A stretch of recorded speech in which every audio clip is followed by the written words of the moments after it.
ஒரு மகிழ்ச்சியான செய்தி. இதயம் நல்லெண்ணெயின் விலை லிட்டருக்கு ரூபாய் 105 குறைஞ்சிருக்கு. செப்டம்பர் 2023ல 1 லிட்டர் இதயம் நல்லெண்ணெயின் அதிகபட்ச விலை ரூபாய் 503. ஆனா இப்ப 1 லிட்டர் இதயம் நல்லெண்ணெயின் விலை ரூபாய் 398 மட்டும்தான் தமிழ்நாட்டுல. அப்ப இனிமே எல்லாரும் இதயம் நல்லெண்ணெய் வாங்கலாம் இல்ல? கூட்டத்தினுடைய தலைவர் கருப்பு முருகானந்தம் அவர்களே,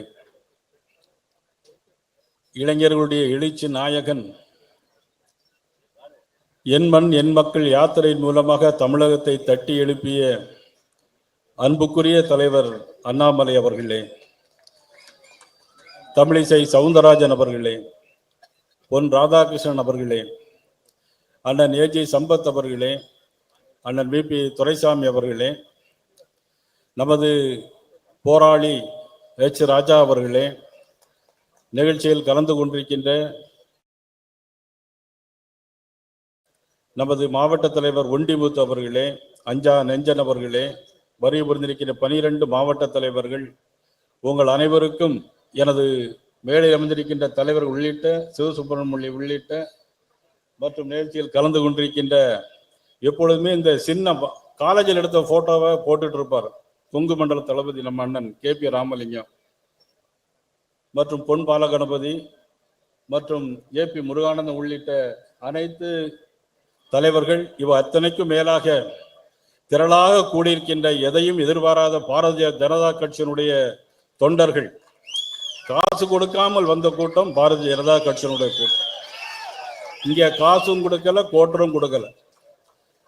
இன்றைக்கு திருச்சி மலைக்கோட்டை மாநகரில் இன்றைக்கு ஒரு பொதுக்கூட்டமா மாநாடா என்று சொல்லக்கூடிய அளவிற்கு காணும் இடையெல்லாம் மக்கள் கூட்டம், மக்கள் வெள்ளம், பாதி பேர் திரும்பி போய் கொண்டிருக்கிறார்கள். அத்தனை அளவிற்கு சிறப்பான இந்த கூட்டத்தை ஏற்பாடு செய்த கருப்பு முருகானந்தம், மாவட்ட தலைவர் 12 மாவட்ட தலைவர்கள், ஒண்டிமுத்து, அஞ்சானஞ்சன் உள்ளிட்ட 12 மாவட்ட தலைவர்கள், இந்த மாவட்ட பொருளாளர் திருச்சி செல்வத்துறை அவர்கள் மற்றும் அனைவருக்கும் மீண்டும் ஒருமுறை என்னுடைய பணிவு கலந்த வணக்கத்தை நான் தெரிவித்துக் கொள்கிறேன். திருச்சி என்றாலே மலைக்கோட்டை தான் ஞாபகத்துக்கு வரும். உச்சி பிள்ளையார் கோயில், தாய்மானவர் சாமிகள். ஆக குடகு நாட்டில் உற்பத்தியாகக்கூடிய காவிரி ஆறு ஒன்றாக வந்து இரண்டாக பிரிந்து திரு அரங்க பெருமானை வணங்கி திருப்பி ஒன்றாக சேர்ந்து கடலிலே கலக்கின்ற அளவிற்கு இந்த நகரம் முக்கியத்துவம் வாய்ந்த நகரம். தாய்மானவர் சாமிகள் ஒருமுறை காவிரி ஆற்றில் வெள்ளம் வந்தபோது ஒரு தாய் கர்ப்பிணி பெண்ணோடு அவர்கள் துடிதுடித்துக் கொண்டிருக்கும் போது அக்கறைக்கு செல்ல முடியவில்லை, அவர்களுக்கு மருத்துவம் பார்க்க முடியவில்லை, டெலிவரி பார்க்க முடியவில்லை. ஆனால் பெருமானே தாயுமானவராக வந்து டெலிவரி பார்த்து விட்டு போனதனால் தாயுமானவர் சாமி என்று அழைக்கப்படுகின்ற பெருமைக்குரிய நகரம் இந்த திருச்சி மாநகரம். எப்பொழுதுமே திருச்சியில் ஒரு மாநாடு நடைபெறுகிறது என்று சொன்னால் அது திருப்புமுனை மாடாக அமையும். இது திருப்புமுனை மாநாடாக அமைய இருக்கிறது என்பதை மட்டும் நான் இந்த நேரத்தில் சொல்லிக் கொள்வதோடு, நமக்கு கொடுக்கப்பட்டிருக்கிற நேரம் 8:30. ஆனா அங்க 8:30 ஒரு ஊர் இருக்கு.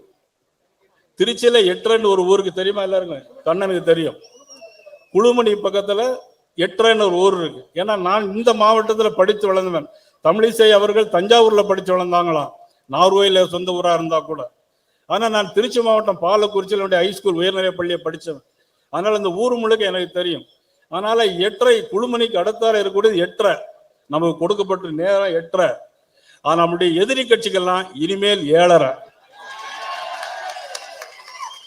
நம்முடைய எதிரி கட்சிக்கெல்லாம் இனிமேல் என்னது? அதனால இது மும்மொழி கொள்கையுடைய மாநாடு. மும்மொழி கொள்கையெல்லாம் ஒரு காலத்தில் 1975ல் என்னன்னா இந்தி எதிர்ப்பு போராட்டம் நடத்தலாம். அப்போ இந்தி யாரும் படிக்கல, யாருக்கும் விவரம் தெரியாது. இன்னைக்கு பார்த்தா 2ஆம் கிளாஸ் பிள்ளையும் மொபைல் எடுத்து எல்லாம் ஒரு ஆப்பே டவுன்லோட் பண்றாங்க, எல்லாருக்கும் விவரம் தெரியுது. ஆனா இன்னைக்கு எல்லாரும் கையெழுத்து வாங்க போயாச்சுன்னா மாவட்ட தலைவர், மாநில தலைவர் சொல்லிட்டே வந்தாங்க, நான் வெரிஃபை பண்ணிட்டே இருக்கேன், லேப்டாப்ல அட்ரஸ் போட்டு ஃபோன் நம்பரோட போட்டு நான் வெரிஃபை பண்றேன். 60 லட்சம் பேர் இன்னைக்கு வரை கையெழுத்து போட்டிருக்காங்க. எதுக்கு? இந்தி வேணும்னு. நம்ம இந்தி வேணும்னு நம்ம கேட்கல, எந்த மொழி எடுத்து படிக்கணும் தான் கேட்கிறோம். ஆனா அவங்க சொல்றது எங்களுக்கு இந்தி வேணுங்கிறாங்க. இதெல்லாம் புரியாம இன்னைக்கு ஒரு ஆளுங்கட்சி இன்னைக்கு உட்கார்ந்துட்டு இருக்காங்க. இதையெல்லாம் மறைப்பதற்கு தான், இதையெல்லாம் மறைக்கத்தான் நேற்று ஒரு மாநாடு மாதிரி எல்லா மாநில முதலமைச்சர்களும் சரி, இந்தியாவுடைய திரும்பி பார்க்கிற மாதிரி ஏற்பாடு செய்யறாங்க. ஆனா தமிழ்நாடு இன்னைக்கு இவர்களுக்கு எதிராக திரும்பி இருக்கிறது இன்னைக்கு அவர்களுக்கே புரியல. பூனை கண்ணை மூடிட்டுனா உலகம் இருண்டுன்னு நினைக்குமா? அத மாதிரி ஒரு ஆட்சி. 1000 கோடி ஊழல், டாஸ்மாக் ஊழல், பிறகு இன்னைக்கு எல்லாம் ஊழல்னு சொல்லி எல்லாம் மந்திரியுடைய ஊழல்லாம் இன்னைக்கு குறை சொல்லி சொல்லிட்டு இருந்தாங்க. ஆக நான் இந்த கூட்டத்தின் வாயிலாக தெரிவித்துக் கொள்வது, 2026 நம்முடைய ஆண்டாக அமையணும். இவ்வளவு பெரிய கூட்டத்தை கூட்டியிருக்கிறோம். ஆனா பாரதிய ஜனதா கட்சிக்கு வந்து நான் பல கூட்டங்களை பார்த்திருக்கேன். நீ எல்லாம் வேறு கொடுத்தோன்னு எல்லாம் வர்றீங்க, காசு இல்லை பணம் இல்லை வர்றீங்க, ஆர்ப்பாட்டமா இருக்கிறீங்க. மாநிலத்தில் அண்ணாமலை வரும்போது வண்டியில இறங்க முடியல. ஒரு காலத்துல புரட்சியில் எம்ஜிஆருக்கு தான் அப்படி கூட்டம் இருக்கும். ஆனா தயவுசெய்து கை தட்டாங்க. பெரிய வருத்தமான செய்தி என்னன்னா, இந்த கூட்டம் முடிஞ்சு திரும்பி போகும்போது ஒவ்வொரு எண்ணத்தோட போனோம்னா, உங்களுடைய பூத்தை நீங்க என்ன பண்ணிருக்கீங்க? கூட்டத்துக்கு வர்றீங்க, கை தட்டுறீங்க, ஆரவாரம் பண்றீங்க, என்ன பிரயோஜனம்? உங்க பூத்தை சரி பண்ணிருக்கீங்களா? என்ன செஞ்சிட்டு இருக்கிறீங்க? மனசாட்சி தொட்டு இந்த கூட்டம் முடிஞ்சு போகும்போது ஒவ்வொருவரும் போகும்போதே என்னுடைய பூத் நான் சரி பண்றேன், இன்னிலிருந்து சபதம் எடுக்கிறேன், அப்படி சபதத்தோட நீங்க போங்க. ஆனந்தம் 12 மாவட்ட தலைவர்கள் ஏற்பாடு, இதெல்லாம் ஒரு பிரம்மாண்டம். உங்களை ஒரு ஊக்குவிக்கிறதான ஒரு செய்தி. இதையே நம்பிட்டு இருக்க கூடாது. இதே வந்து மாயை. ஆனா உங்க வீட்டுல போய் உங்க ஊர்ல போய் உங்க கிளையை சரி பண்ணால்தான் நீங்க ஒவ்வொருவரும் 2026 நமது சுதாகர் ரெட்டி அவர்கள் சொன்னார்களே, சுதாகர் ரெட்டி அவர்கள் அழகாக சொன்னார்கள். அதையெல்லாம் நீங்க மனதில வைத்து மனசாட்சியோடு நீங்கள் அனைவரும் ஒன்றுபட்டு 2026 வெற்றி பெற்ற பிறகு இந்த ஆர்ப்பாட்டமும் கொண்டாட்டமும் இருக்க வேண்டும் என்று கேட்டு வாய்ப்புக்கு நன்றி விடைபெறுகிறேன். நன்றி, வணக்கம்.